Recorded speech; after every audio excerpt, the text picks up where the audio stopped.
Muy buenas noches con todos. Siendo las 7:10 de la noche, vamos a dar inicio a nuestra sesión. El objetivo es poder cumplir de mejor manera los horarios que tenemos destinados para este tiempo y poder ver de mejor manera los contenidos sin mayor retraso. El día de hoy tenemos algunos invitados espectaculares que nos van a ayudar mucho a poder entender de mejor manera la estrategia directa hacia ya de todo este RCP. El día lunes comentábamos cuál es el RCP y las actualizaciones hacia el 2015 de manera general y no pudimos ir de manera específica. Así es que el día de hoy vamos a hacer ya algo mucho más específico destinado hacia el ambiente extraescolar.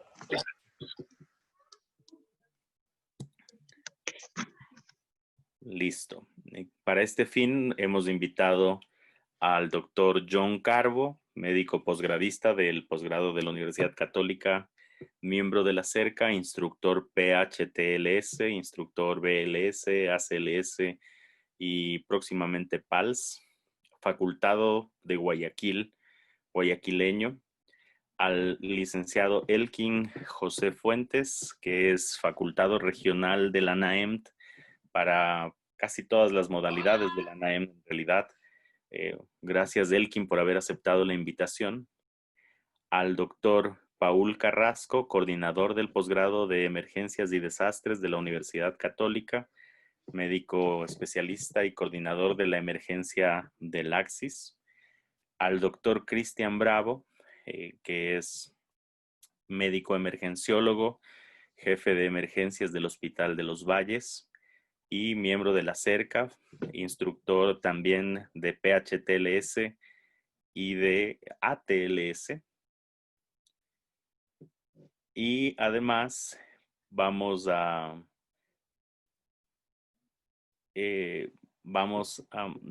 estaré yo también hablando del tema desfibrilador, que quedaron algunas preguntas.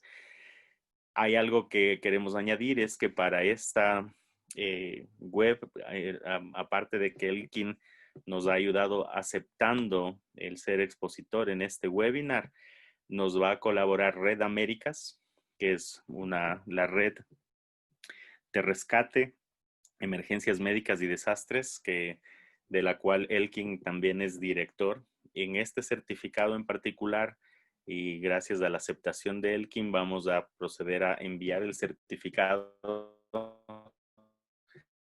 con el aval de CERCA, pero también de Red Américas para su conocimiento. Este webinar tendrá dos segmentos. El primero es el de la presentación de los temas y el siguiente es del segmento de preguntas. Vamos a empezar ya con los contenidos. El tema de hoy es preguntas y respuestas de RCP extrahospitalario en tiempos de COVID. Es muy importante este tema y quedaron varias inquietudes con respecto al webinar anterior que queremos resolver. Y para esto vamos a empezar con el doctor John Carbo, médico posgradista de emergencias, es guayaquileño, ha trabajado en primera línea precisamente en Guayaquil y él nos ayudará con este primer tema, que es bioseguridad, que sigue siendo un tema importante. Solamente para iniciar, recuerde que básicamente la reanimación tiene una mnemotecnia sencilla: 1, 2, 3, 4, 5. 1, seguridad. 2, evaluación. 3, activación del código de emergencia. 4, compresiones y ventilaciones. 5, uso del desfibrilador. En este momento nosotros estaremos empezando con el punto 1, que es seguridad. Y el punto más importante ahora es bioseguridad. Así es que, por favor, John, ayúdanos iniciando tu presentación. Bien, buenas noches con todos. Mi nombre es John Carbo. Estoy listo para participar en el tema acerca de bioseguridad. Habíamos hablado algo el día lunes y vamos a retomar ciertos temas especificados ese día, ¿no? Bien, entonces una pregunta. ¿Cómo se transmite el COVID-19? Entendiendo el mecanismo de transmisión, yo voy a entender cómo debo protegerme. ¿Sí? Entonces, existen dos formas, vía respiratoria y mediante contacto. Vía respiratoria mediante gotas o gotículas, las cuales suelen ser mayor a 5 micras de diámetro, que van a ser expelidas al momento de toser, al momento de estornudar, ¿ya? Incluso hablar, respirar. Y gotas más pequeñas que se consideran aerosoles porque tienen una particularidad de que el diámetro es menos de 5 micras de diámetro, pero pueden estar suspendidas en el aire. Se cree que por algunas horas, pero no se considera si sigue siendo infeccioso ese aerosol. Por lo cual, el mecanismo más fuerte para transmitir esta enfermedad es mediante vía respiratoria, pero mediante gotas o gotículas. ¿Ya? La siguiente forma es de contacto, en la cual aterriza estas gotas en alguna superficie determinada y yo me llego a tocar esa superficie a nivel de los ojos, fosas nasales, boca. Entonces, mediante estos mecanismos, yo voy a entender qué medidas de protección yo voy a realizar. Además de ello, existen ciertos procedimientos que son generadores de aerosoles. Es decir, de todos esos procedimientos, ¿qué vamos a ver en una ambulancia? Intubación endotraqueal, si es que se lo llega a requerir. Compresiones torácicas, ventilación manual, que forma parte de la reanimación cardiopulmonar. Entonces, hay que tener en cuenta que si yo voy a estar con un paciente que va a ser dado RCP, tengo que tener en cuenta que es un procedimiento altamente generador de aerosol y por lo tanto debo protegerme de la forma más adecuada. Entonces, la forma de protegerme es acerca haciendo distanciamiento social, protección respiratoria y medidas de higiene. Distanciamiento social, aproximadamente 1,8 m de distancia, ¿ya? Para que estas partículas que han sido expelidas al momento de toser o estornudar suelen caer no más de esa distancia, ¿ya? Entonces, si conservo esta distancia, yo no puedo contagiarme de esa forma. Protección respiratoria mediante el uso de máscara y lavado de manos antes y posterior a haber realizado el abordaje de un paciente prehospitalario. Entonces, la siguiente pregunta, ¿voy a utilizar una mascarilla quirúrgica o respirador? Entonces, existen ciertos artículos, entre ellos este es reciente, el de abril del 2020, en la cual hace una diferencia entre las mascarillas quirúrgicas y los respiradores N95 en personal de salud, ¿ya? Posterior a haberse expuestos este personal de salud, se le hizo una prueba de laboratorio para saber si resultaron contagiados o no. Entonces, existen muchos sesgos igual en este estudio, pero una conclusión es que si es que el procedimiento no es generador de aerosol, es decir, yo realizo otro tipo de procedimiento, ya no estoy intubando, no estoy en RCP, no existiría ninguna diferencia entre utilizar una mascarilla quirúrgica y una mascarilla N95. Por lo tanto, las N95 deben de ser relegadas solamente en casos que yo voy a realizar procedimientos generadores de aerosoles. En este otro estudio, de cuando utilizo una mascarilla quirúrgica, una N95, se enfoca más también que cuando yo voy a intubar, yo debo dejar esta N95 justamente para este tipo de procedimiento altamente generador de aerosoles. Entonces, la forma de utilizarla siempre es a través de las tiras de las mascarillas, siempre la parte celeste hacia afuera y la parte blanca hacia la boca. Y eso se debe a que la parte externa de esta mascarilla quirúrgica, que está compuesta por 3 capas, esta capa externa tiene una característica de ser antifluido. Es decir, en caso de salpicadura, puede darse el caso que me llegue a resistir esta mascarilla para no infectarme. Pero hay que tener en cuenta que esta mascarilla quirúrgica me protege más de dentro hacia afuera, no sirve para protegerme. Está realizada para actividades asépticas, por ejemplo, apendicectomía, colocar una vía central, hecho por el personal de salud. Entonces, y aquí tenemos la diapositiva de los respiradores o mascarillas filtrantes, que tiene doble función, protege de dentro a afuera y de fuera adentro, es decir, me va a filtrar el aire. Según la especificación, si es N95, debe ser el 95% del aire filtrado. Me va a filtrar las partículas mayores a 0.3 micras de diámetro. Entonces, como ven ahí, la celeste es una especificación de un tipo de mascarilla, es 3M1860, lo cual tiene la particularidad de que la parte externa es antifluido. Por lo tanto, si es que me llega a salpicar, no me va a afectar en humedad a la parte media y a la parte interna de la mascarilla. Y me puede durar más horas de lo normal que una 3M que no tiene esta particularidad. Y las siguientes, esta mascarilla, hay una mascarilla que se encuentra con válvula. Es válvula de exhalación. Hay que tener en cuenta que esto me va a proteger, pero yo puedo contagiar si es que yo soy portador asintomático o tengo la enfermedad, puedo transmitir la enfermedad a través de esta válvula. Entonces debo tener mucho cuidado. Si es que yo no sé que soy un portador asintomático y utilizo esta mascarilla, puedo contagiar a una persona que pueda que yo le esté transportando, no necesariamente por COVID, y la pueda estar contagiando debido a este tipo de válvula de exhalación. Y acá son mascarillas, son respiradores elastoméricos, es decir, estos no son desechables, van a ser usados por mucho tiempo, pero sí debo hacer un recambio del filtro, está estipulado 40 horas, un mes, etcétera, dependiendo del tipo de filtro que yo vaya a utilizar. Listo, entonces la clasificación de las máscaras, según el filtrado, tengan en cuenta que si su máscara dice FFP1, ya no quiere decir que no es un N95, es decir, es un tipo de certificación internacional, en este caso para la Unión Europea. Si dice FFP1, el porcentaje de eficacia de filtración mínima es del 78%. Si es FFP2, del 92%. Si es FFP3, sería ya superior incluso a un N95, porque su eficacia de filtración mínima para partículas mayor a 0.3 micras de diámetro es del 98%. Entonces, una certificación, que es la certificación NIOS, la certificación estadounidense, es la N95. N significa que no es resistente al aceite. R significa que es resistente al aceite. Y P significa que es a prueba del aceite. Por lo tanto, aquí N95 es la que solemos utilizar nosotros, pero en base de que existen escasez de N95, se puede utilizar una R, se puede utilizar una P, P95, P100.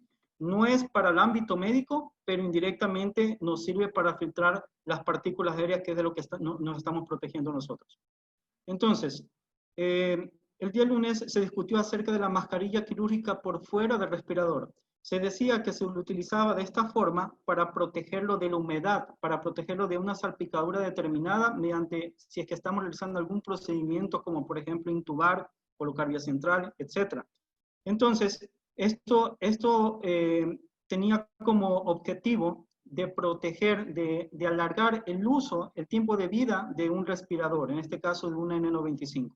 Entonces, en el año 2006, un estudio acerca de la influencia sobre el reuso de estas máscaras, se detalló que si yo llego a protegerla de esta mascarilla de la N95 con una máscara quirúrgica o incluso con una pantalla facial, se va a alargar el tiempo de vida del N95, y esto se lo hace en tiempos de pandemia, justamente cuando yo no puedo atender a un paciente y tengo que desechar el N95. Nosotros no podemos darnos el lujo en esta época, por lo tanto, las N95 debo reutilizarlas.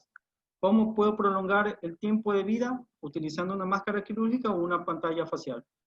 Entonces, hay un estudio que dice el efecto de las mascarillas quirúrgicas usadas por fuera de una N95, y se determinó que existen ciertos aspectos fisiológicos, entre ellos hay que aumenta el esfuerzo expiratorio, porque el esfuerzo respiratorio, debo hacer mayor fuerza al momento de inspirar, tiene efectos psicológicos, da la sensación quizás de falta de aire, incluso de claustrofobia, y efectos posiblemente infecciosos, debido a que podría favorecer la humedad de esta N95, por lo cual podría ser un caldo de cultivo para el crecimiento de determinados microorganismos.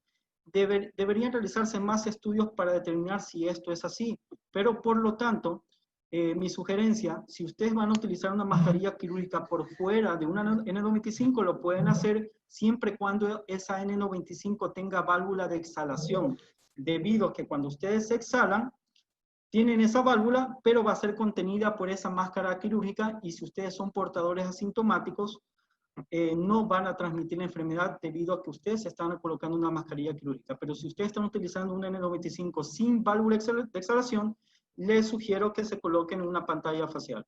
Entonces, ¿cómo debo colocarme el respirador? La forma de colocación es, coloco en una mano el N95 por fuera. Previamente tuve que hacerme un lavado de manos y me la dirijo hacia el rostro. Una vez ahí, yo jalo las dos tiras y estas tiras deben quedar una superior al borde de la oreja y la otra inferior a la oreja. Luego de ello, yo tengo que hacer un previo ajuste. Me moldeo la parte del puente nasal, hay un borde metálico, y en ese puente nasal, posterior a moldearme hacia la nariz, debo hacer una prueba expiratoria. Si yo expiro y fuga aire, quiere decir que existe, todavía no existe el 100% de sellado, por lo tanto, debo fijar más ese moldeado que tenemos a nivel nasal.